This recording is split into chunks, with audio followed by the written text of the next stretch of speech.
Hello again, everyone. It's good to have you with us for this event. It figures to be an exceptional one that doesn't need any build-up. Are you ready? Don't ever give up.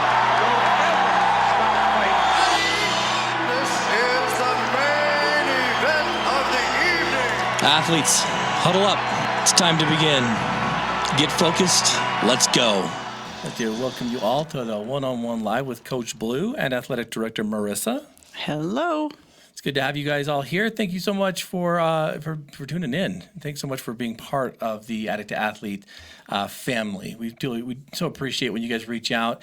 And whatever platform you're listening to this on, the podcast version, we'd love for you to jump on there and get a review.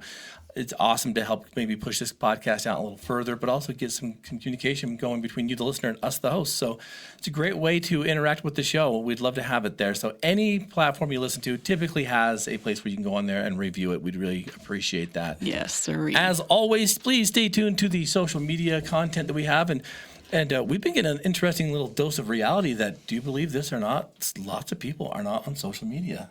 Bless their hearts. That's incredible. A lot of people are not on Facebook. Yeah, so we're flirting with some ideas on how to expand some reach to those who really have drawn the line with social media, something that I think I probably should do more often, right? Yeah. And so, stay tuned to maybe some applications we can maybe make for the phone, things that might help keep you guys in the loop on what's happening.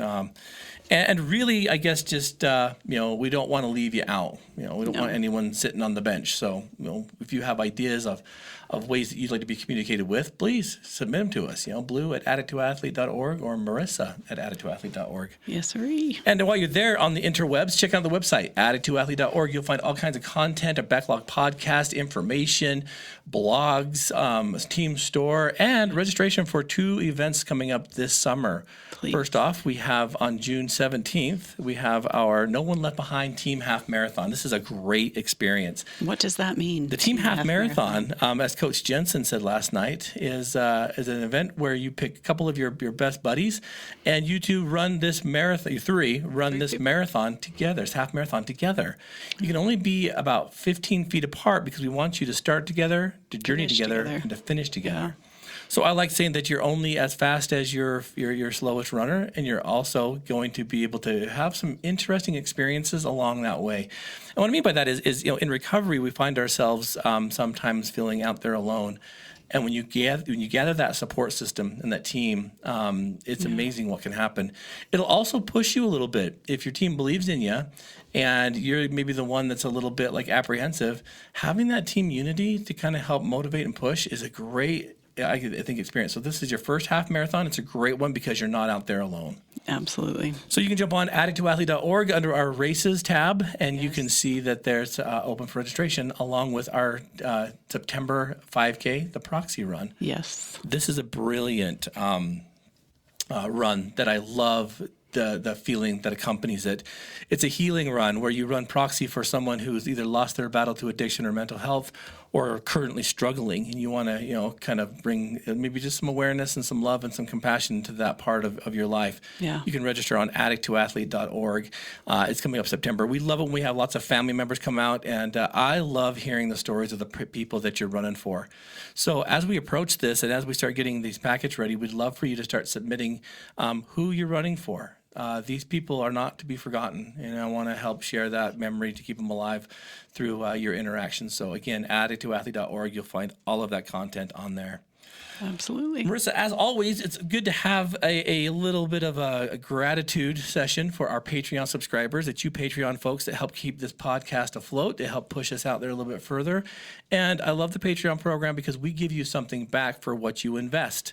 So that being said, who are our amazing folks that just support us through the Patreon program? So our Patreons, we want to thank our champion level, Shad and Freya Robinson, Ron and Dee Loesch, and Andrew Baird. Thank you. Our pro level, Gary Thurston.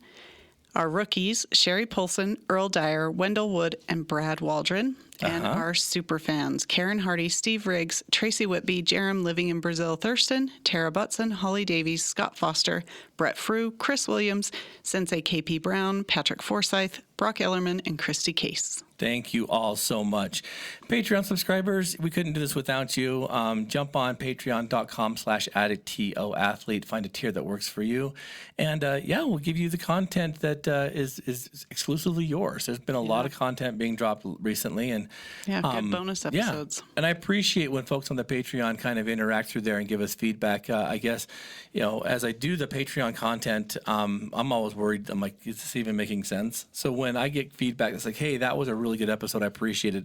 The one that we're getting some kudos for just recently was that on being mindful and the mindfulness podcast. So go check that out if you're on Patreon, or if you'd like to join, as little as $12 can get you signed up for all of our basic content, all of our basic content. It's all there for you, your listening pleasure. But anyway, athletes, we got lots of stuff to talk about today. We got some interesting questions that have come through. A little bit last night with the meeting that we had. I got some conversations going last night about unpacking your emotional baggage. It was a great conversation. Very intense. So if you haven't seen that or heard about that, it is now an archived live video on our Facebook page. Go check it out. It's an emotional one. Because we all go through life, and believe it or not, we take some hits, right? Yeah. These sucker punches from emotions and from abuse and from just situational things. And without the proper ability to unpack it as it comes on board, we carry that stuff unnecessarily for many years. And it's funny, whenever we go on trips, I'm typically the one that does not unpack for like weeks. In fact, I just found a shirt that I was looking for the other day in one of my bags. I'm like, oh, so that's where this is. Why, Marissa, as we talk about this kind of stuff, why is it so important to avoid, carrying the unnecessary emotions through life when really there's not a lot we can do to change it? How do we unpack it? Well, if you keep carrying it, it just becomes heavy. And why carry extra weight when you don't need to? And that's emotional weight, spiritual, whatever it is that's just extra that you don't need, work through it and you're going to feel better. Mm-hmm. I promise. It takes a lot of mental strength, and mental strength is kind of determined by how firmly you can direct your attention, maintain your concentration, uphold your mental energy, so to speak. And when you direct all your energy towards your goals, your mental strength is utilized properly. Yeah. This is a hard thing for folks early in recovery. Sometimes it takes mental strength to even get out of bed.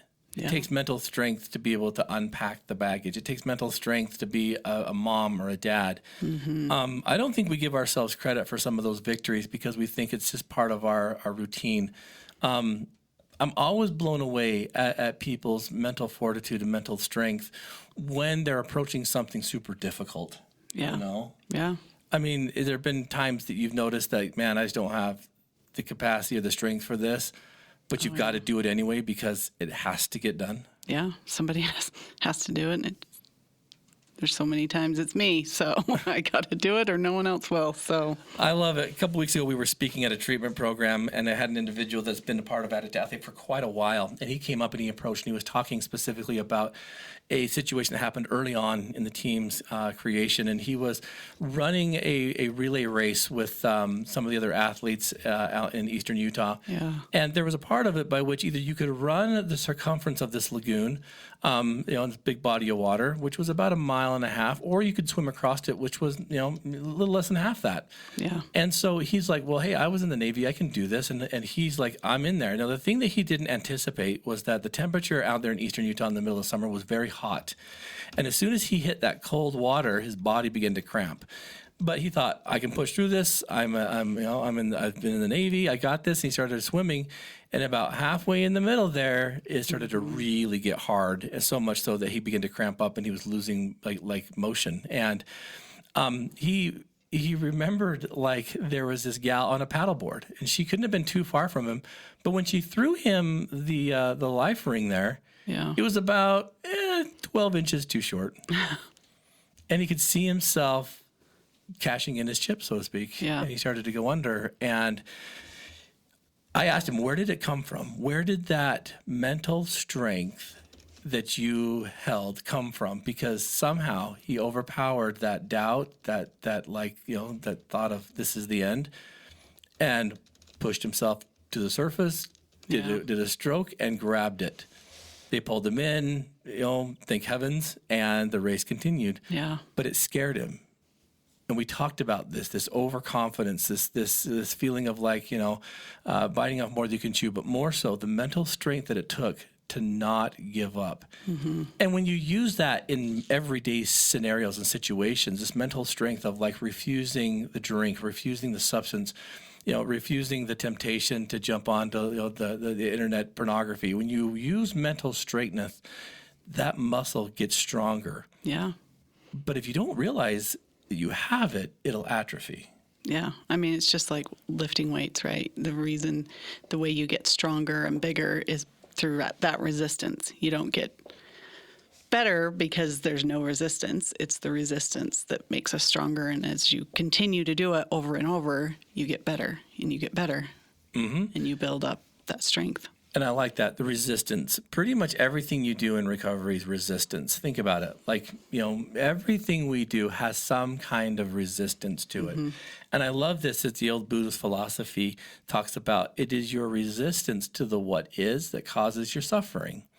Mm-hmm. So if your resistance to the what is causes your suffering, how much mental strength do you need to not just identify it, but to engage in it? Yeah. So what does that mean in layman's terms, right? So it would be my resistance to, eating well that keeps me unfit and sick, right? Mm-hmm. It's because, that stuff tastes like garbage. It tastes like cardboard. There's no joy in it. All this kind of stuff, right? Fighting it, yeah. Fighting it. But my resistance to it is causing suffering. And it's funny because you're like, but maybe it won't. Maybe this Snickers bar or this ding dong or this donut hole won't cause it. But it does. Yeah.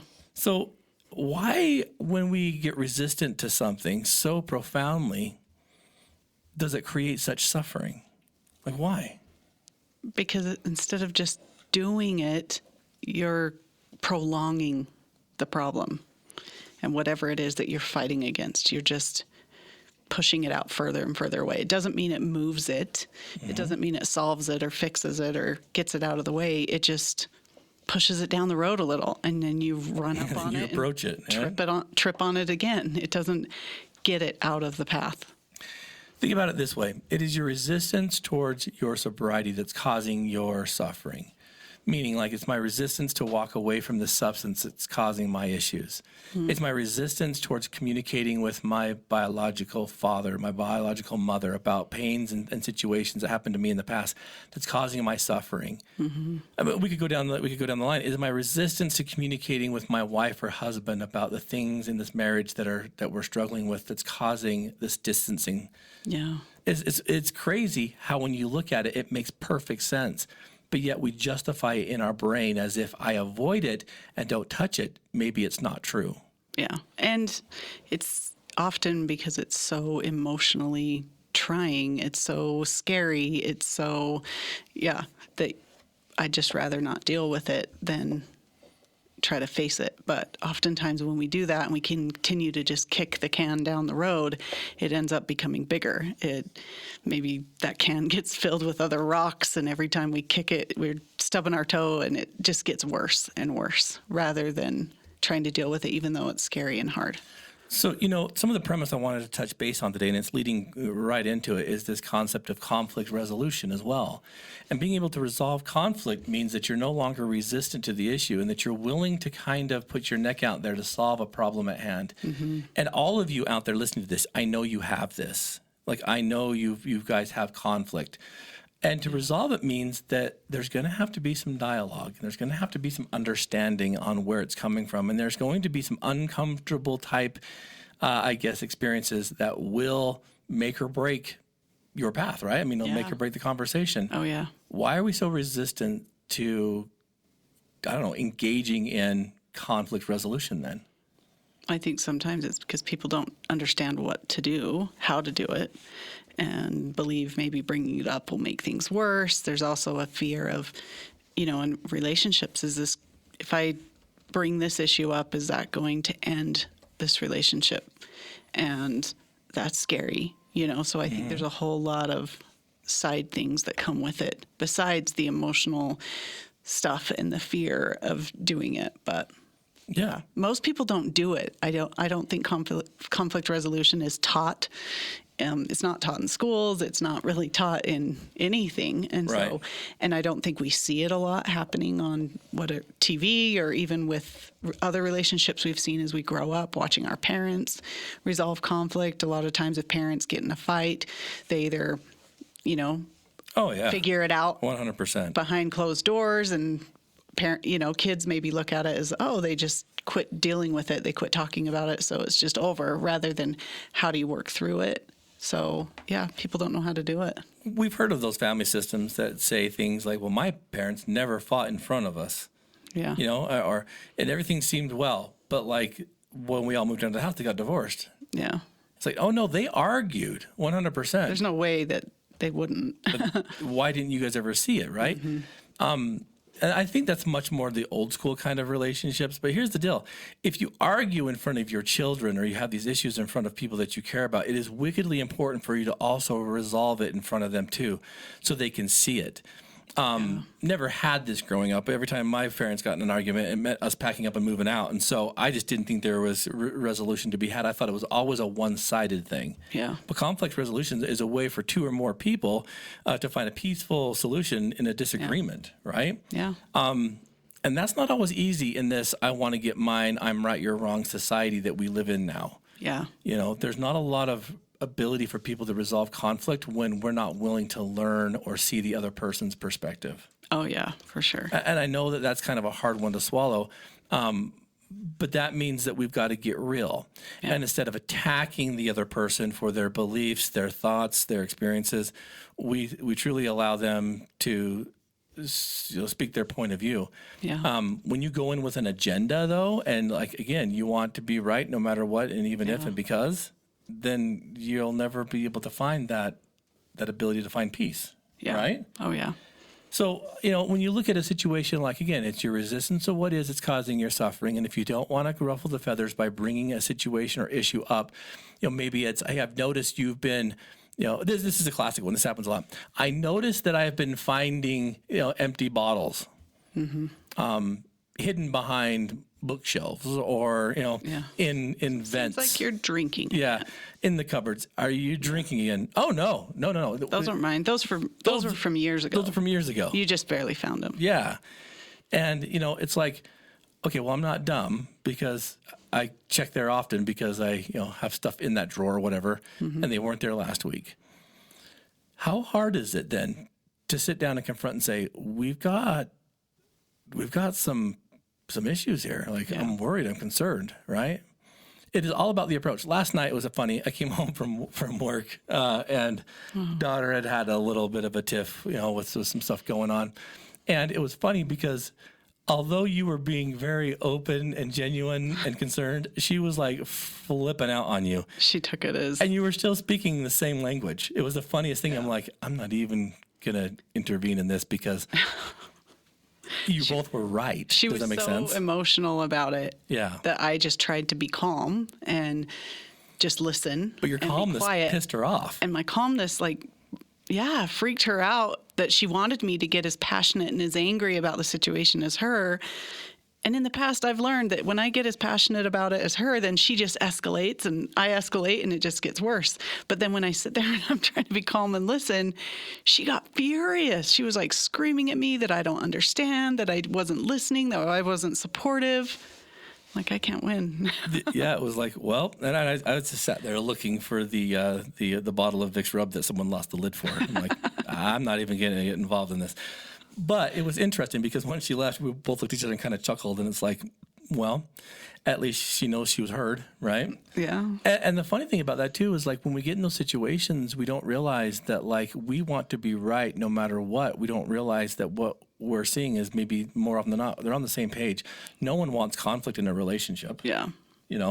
And so, listeners, I guess when we start looking at these kind of things, when you see an issue like this, it's, again, get down to the basics. What are they resisting that's causing the suffering?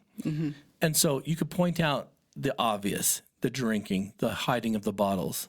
Okay, but that's a method to end, the emotion of it.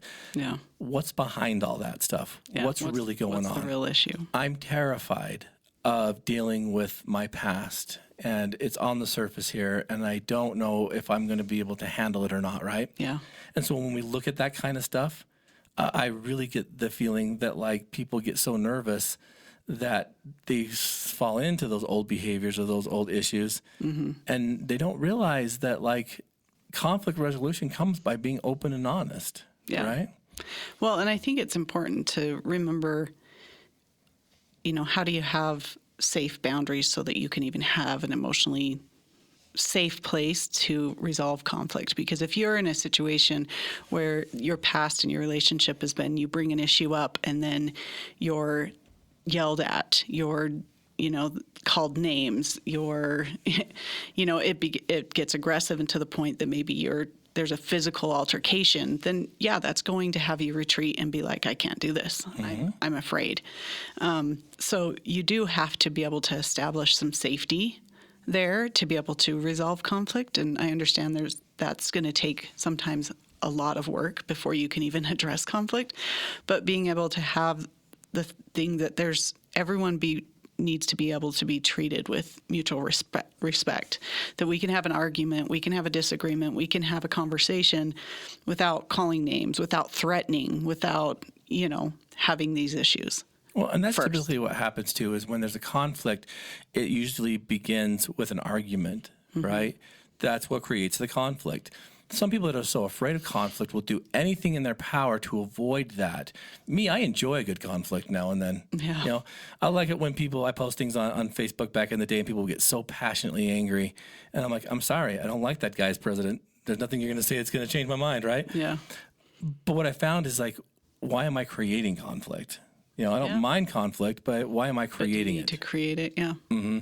The first thing to do in a situation like that is to embrace it. And that's a very hard thing to probably wrap your mind around, right? When dealing with conflict, you can't pretend that it doesn't exist. You can't avoid it. That tension's going to build up and build up. And even if there's times when, you think that the energy in the room has died down, it's still resonating inside and it's going to come out at another time. So you've got to embrace it, which sounds so contrary because we want to avoid the pain of it. Yeah.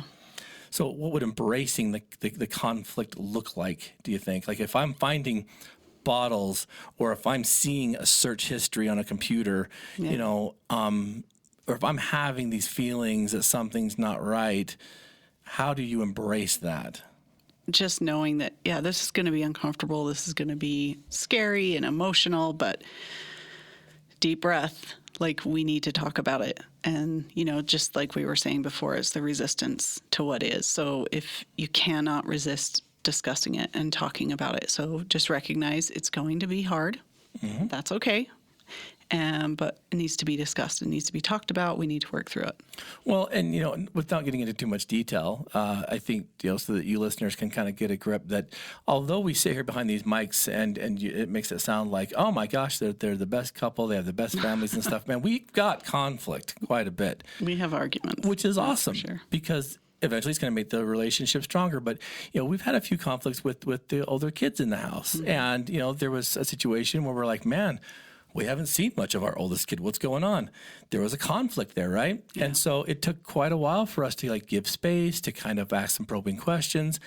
And then when the disclosure came of this is what I'm feeling, this is what I'm thinking, it was kind of like, oh man, this kind of is out in left field. And it's stuff that we really, truly cannot do to change it. It's not what we were expecting to hear either. All we can do is support.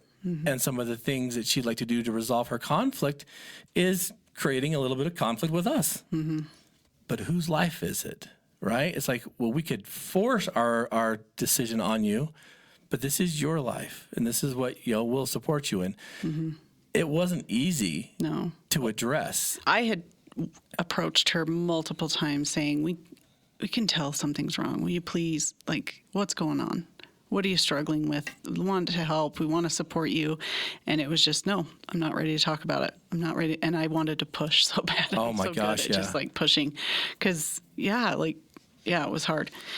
So I just had to like leave it and say, all right, well, I love you, and we're here to talk when you're ready. And I did that. Oh my gosh, for weeks.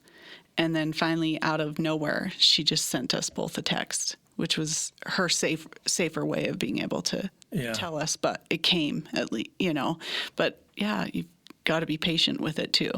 Which was interesting because it was like a day or two after the other one disclosed some conflict she was experiencing that we didn't know. Yeah. And it got me kind of this mindset of like, wow, like, even as we've sat here behind these mics and said all the stuff that, even our kids and the relationships that we have are nervous about addressing conflict. Yeah. And it's talking to us.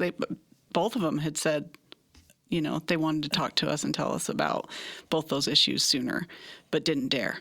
And I always thought, yeah, we have a pretty good open relationship, and, they trust us, we trust them. But yeah, everyone has things that Which are is scary. so interesting when you think about it too, because, it shows you that the emotional safety needs to be there, that the right time needs to be at hand. Yeah. And both of them have come out and said, like, they didn't know how to address these things with us. Mm-hmm. And the thing that we said to both of them that was kind of unique is that we both apologized that they had to carry that burden for so long. Yeah. And I really do think that they felt that compassion there of like, dang. Yeah. Because again, what's the worst that we're going to do? How dare you move out of our house? Like, that's not going to happen. We're just not going to do that. But everyone gets worried about like the response. Yeah. If you walk in, and I remember hating this, if I walked into my job and there was a note or something that says, "Hey, the boss wants to see you." Yeah. I'm like, well, what did I do? What did I do? When damn well knew that I didn't do anything wrong, right? That I'm doing my job correctly. But like, we all have that like, ooh, this isn't going to be good. Where the flip does that come from? All of a sudden now there's this conflict, and I'm trying to rack my brains on what I did wrong. It's the survival, the protection we all want, and our minds always default to negative and something being so bad. Because with our oldest, I had been racking my brain. What could it be? What is she going through? And once she told us what it wasn't even close to what I had guessed. No. Some of the things I had guessed had been way worse. Absolutely. And I think we do that often.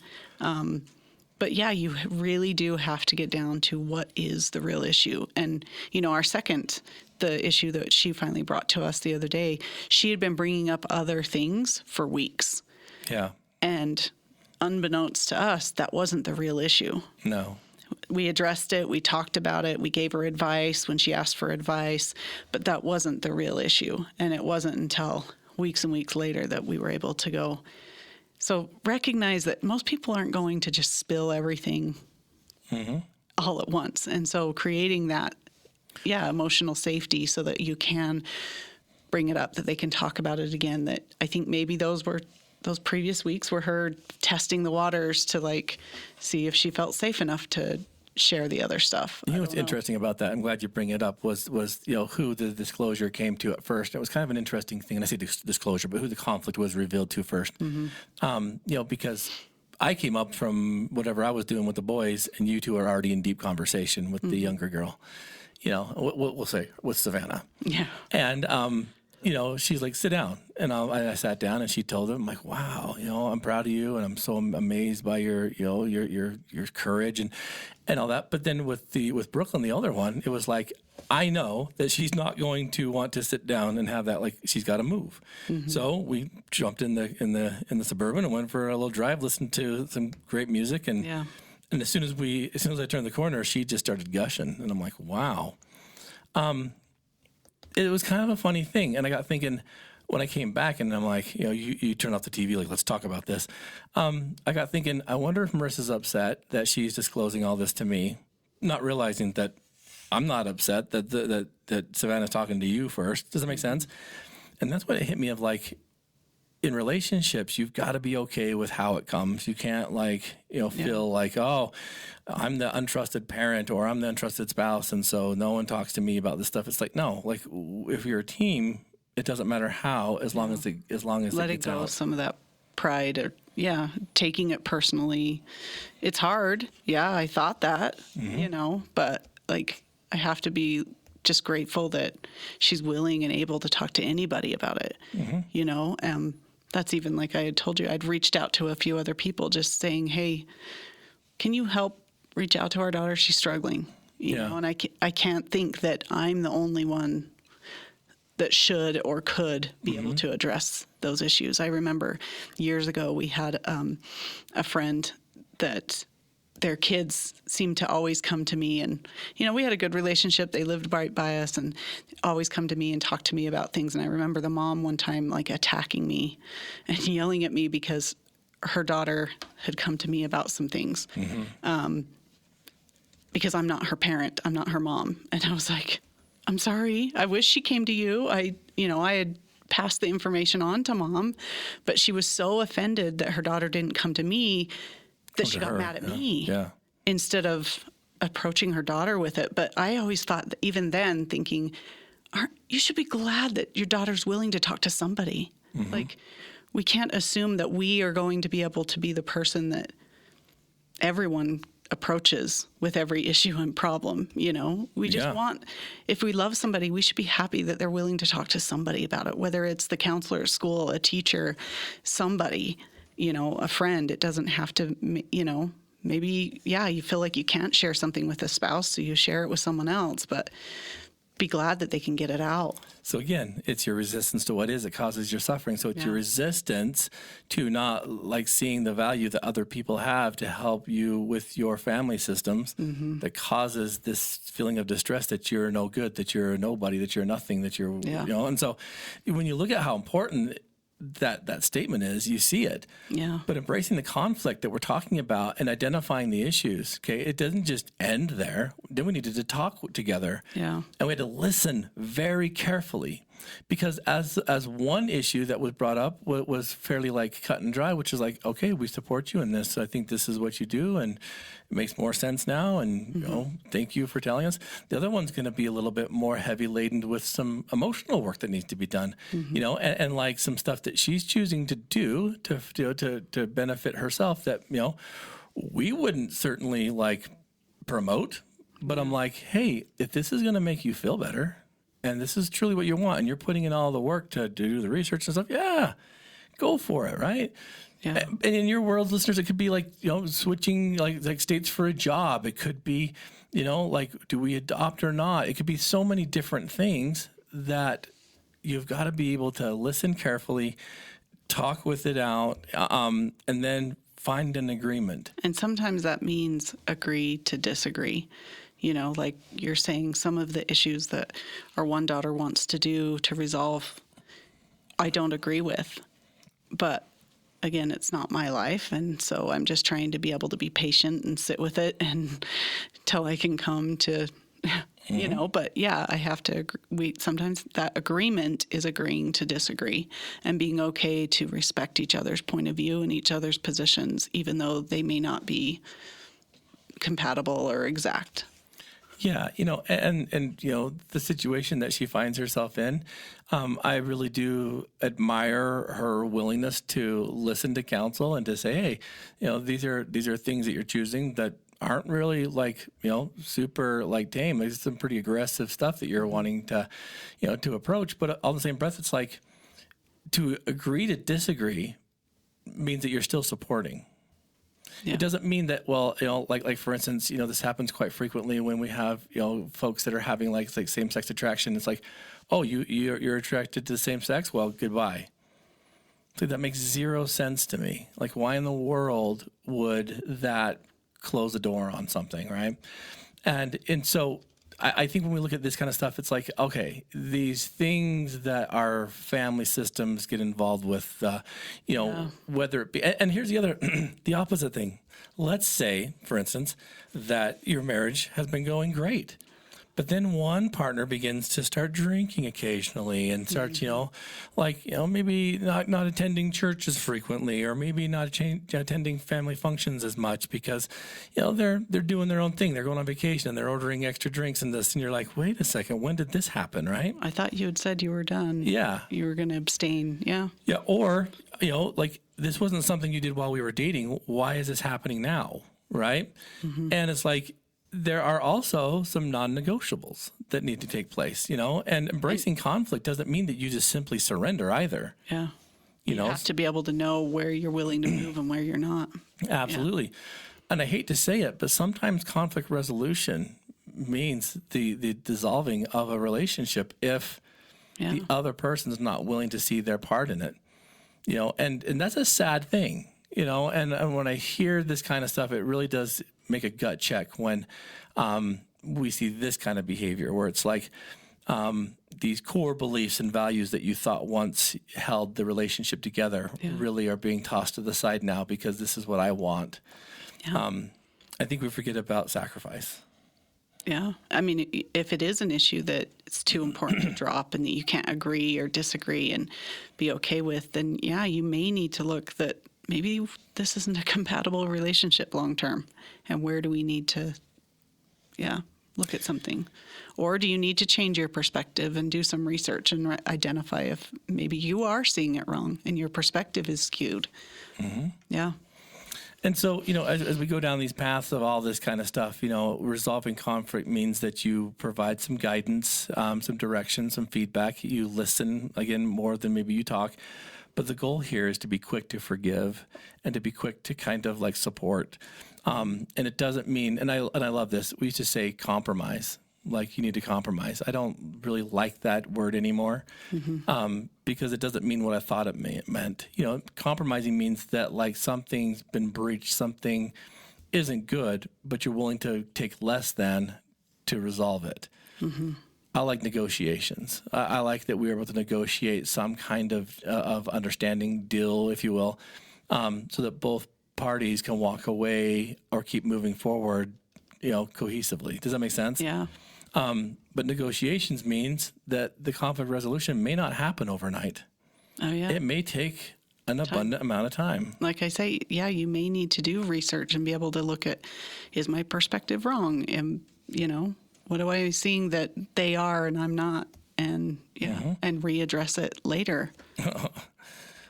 Yeah. When you're willing to do that, the answer is pretty much ready for you to discover. But that's one of the hardest things to do is to like see the other person's perspective. One of the hardest things because the person who's having the conflict's not being honest. And I think when you can get down to pure, unadulterated honesty, anything can happen. Like the finding of the beer bottles or the liquor bottles. The core of that is there's probably some real fear in changing. There's probably some real fear in attempting to do life sober and not have the distraction because of that emotional baggage that is being carried. Yeah.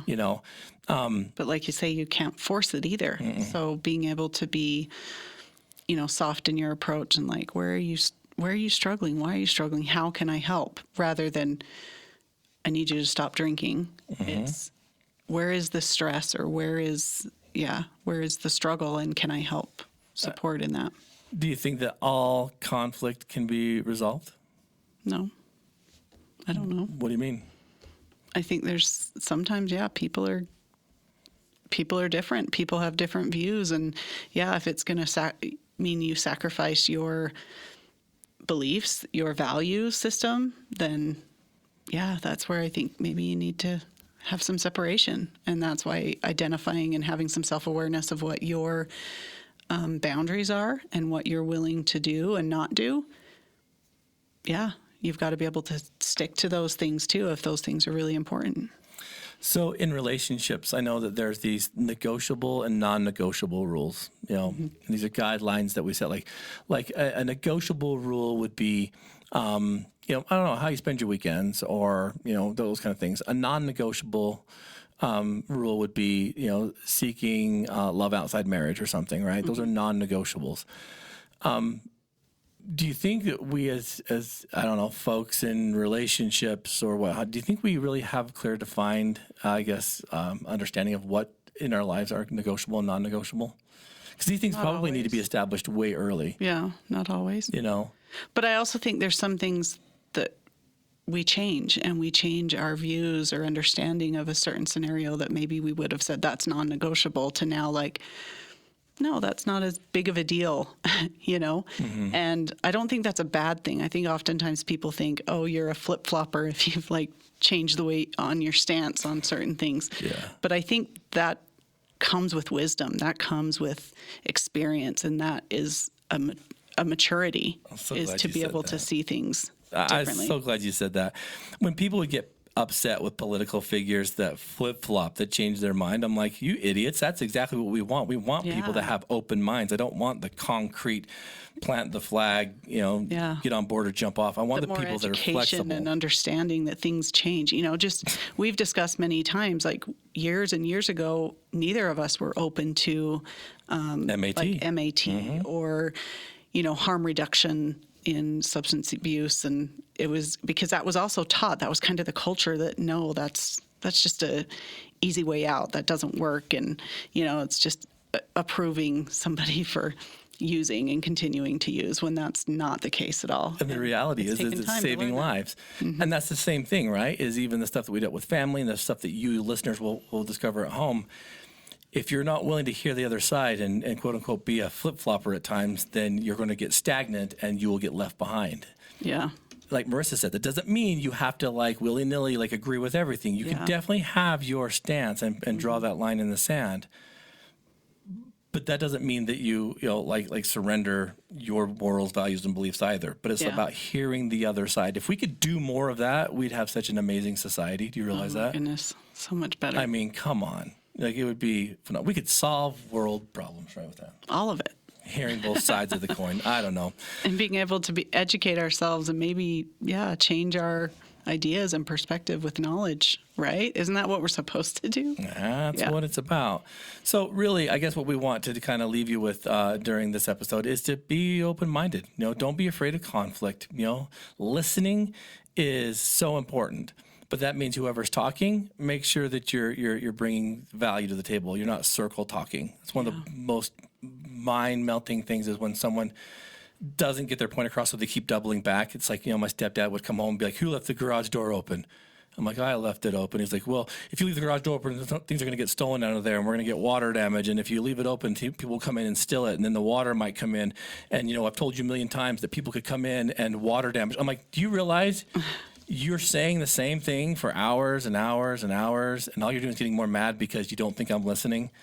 Yeah. Like, don't do that. Well, you took the wind out of his sails. I know, when you're just sitting there, like, listening, and He like... was ready to fight Yeah. and have everyone say, no, it wasn't me. And then you did. And so, It's the funniest thing when bosses do it, when parents do it. It's like, would you just knock it off? All right, I understand. It's like this. Our girls would always leave their bathroom light on. And, our house is a little bit of a hike to get up there. It's like a nice little set of stairs. And I used to lose my mind. Would you guys turn off your lights? And for some reason, it became this weird kind of like anger-inducing thing. Yeah. And I remember Paul Jenkins saying, well, whose problem is it? And I'm like, it's their problem. And he's they like, shouldn't leave the lights on. he's like, but is it? You're the only one getting mad. Sounds like it's your problem. And I'm like, oh my gosh, it is my problem. And I'm then like, we found a light switch for one of the lights Yeah. they left on at the bottom of the stairs that you could just go switch it off. but my thing is all right, I would rather have the relationship than have to stomp up there and yell at them and do all that kind of stuff. And I'd love to tell you listeners that they learned their lesson, they turn it off all the time, No. but they didn't. But you know what? If it was that important to me, I would go up there and turn it off myself. And what did you do? I stopped turning it off myself. I And stopped you going up changed there. the light, remember, to like some Oh, yeah. low energy light, Yeah. so you wouldn't care as much. Yeah, I did. I got a about them different leaving it wattage on. bulb, so it's a little more dim in there. So they have to go to the bathroom in dim light now. Well, but then it doesn't cost as much if that was part of your issue. 'Cause Yeah. Again, what is the real issue? I don't even know. It wasn't Is that. it? I think it was just like all dads are supposed to say that. Like, I could give a crap. But that it was funny because I'm like, if it meant that much to me, I should be the one hiking up there and turning it off. Yeah. It doesn't matter to them, So No, it's like, it did not. but I really wanted them to like, it didn't matter. care, Yeah. right? It's the same reason. Like the other day, I come walking down the basement and Cam was over there at the thermostat. And when I looked at him, he got this like look in his face. And I'm like, he said, oh, I thought you were mom. And he turned it up anyway. I'm like, I love you, buddy. That's the coolest thing ever. I'm like, do 1 more degree because it's freezing down here. But does that make sense? Like, it was the funniest thing because I'm like, that's that's life. That's how we do it.